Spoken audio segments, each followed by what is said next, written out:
Update करेंगे आपको। अरकान कौमी असम्बली की जानिब से तनख्वाहों में इजाफे का मुतालबा सामने आया है। स्पीकर अयाज सादिक से मुलाकात में अरकान कौमी असम्बली ने शिकवे कर दिए हैं। सूबाई असम्बलियों के अरकान की तनख्वाहें मराद ज़्यादा हैं, शिकवा किया गया है। बात करेंगे फ़हद चौधरी हमें ज्वाइन कर रहे हैं। फ़हद, क्या जवाब दिया गया फिर?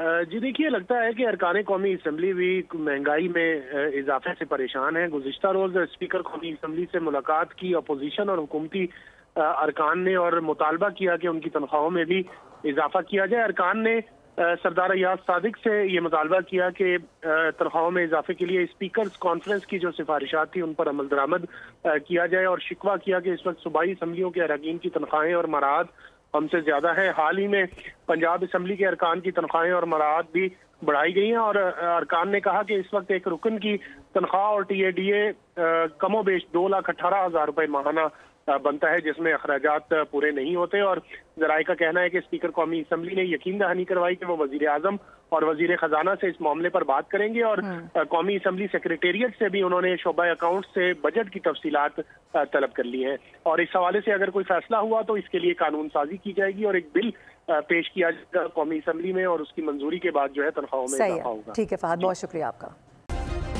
सब्सक्राइब करें और बेल दबाएं ताकि कोई खबर रह न जाए।